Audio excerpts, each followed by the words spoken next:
Once again, this new outline, big hopes, and yet, other than a very clear desire of the mediators, we do not see any indications that neither Israel nor Hamas are willing to move forward. But the way these things work, you're probably never gonna until it actually happens. I've always advised in other contexts as well. We often had spoken of Ukraine and Russia. Right. When parties are in conflict, there's not much point believing what they say. You need to look at the complex web of interests and the equation of power, and that's the only way that you're going to be able to predict what happens next.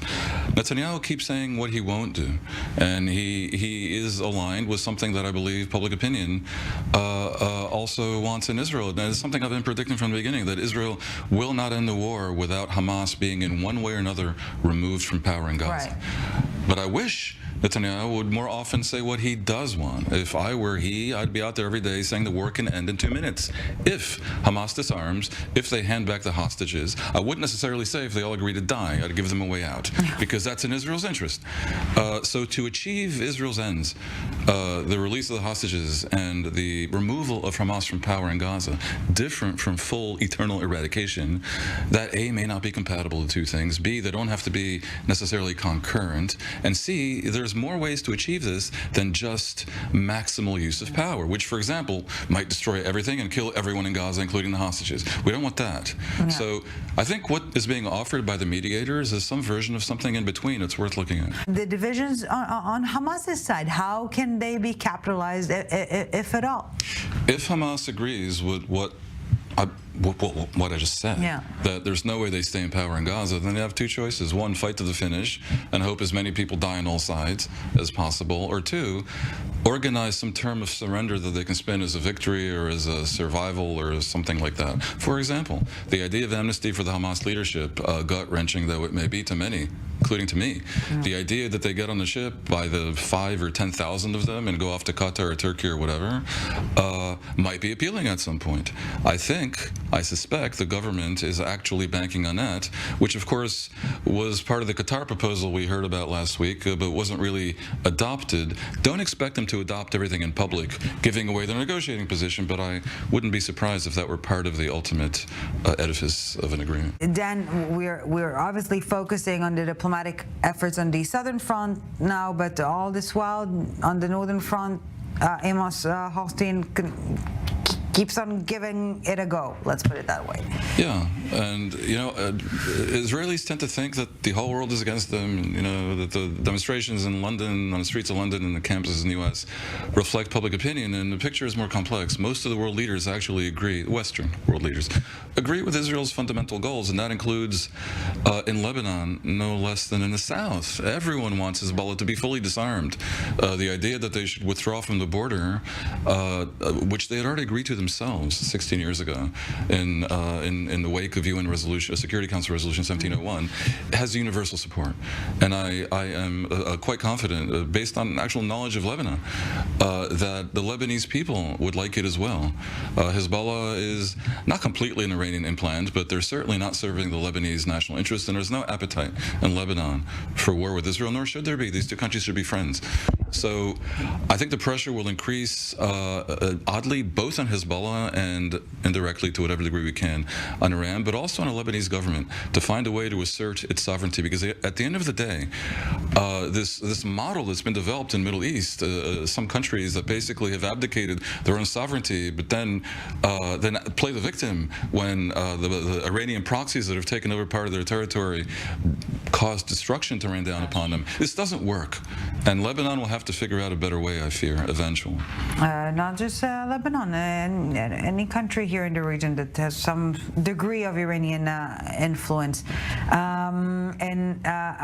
There is no elegant segue here, but big news coming from across the sea, from the U.S., which will have a direct impact on everything and anything that is happening here in the Middle East. Ron DeSantis is out of the game. It'll have a huge impact on everything happening everywhere in the world, because the entire planet is watching mostly with horror and stupefaction at the possibility of Trump potentially returning a guy with like almost 100 indictments who incited assault on the U.S. Capitol and plainly tried to steal an election. And that's just the tip of the iceberg. So this is very important for the following reason. It might change not only the dynamic on the Republican side, but also on the Democratic side. We had been sleepwalking towards a reality in which basically there would be a one-on-one contest between two candidates with historically low approval levels on their own sides, Yeah. and a race of Biden versus Trump that the American people plainly did not desire. Yes. This could change everything, because once DeSantis leaves in the Republican Party, it becomes a one-on-one race, Haley versus Trump. Now, I understand that most of DeSantis's voters are potentially, Trumpists whose second choice will be Trump, and that suggests Trump is still going to win. And yes, that's true, but it isn't necessarily true, because once it's a one-on-one race, that changes the entire dynamic of everything, and it becomes a real race, and it'll increase the participation level of Republicans in their own primary. It's a hype. It'll create a new dynamic altogether.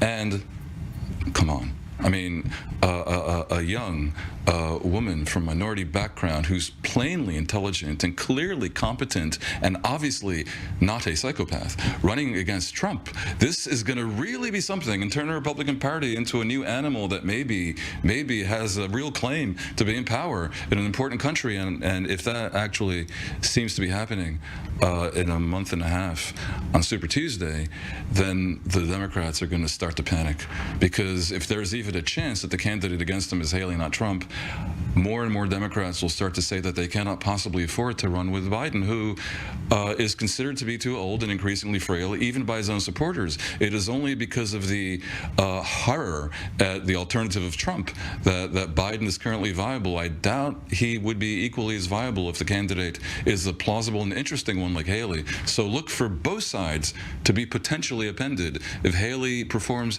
at all decently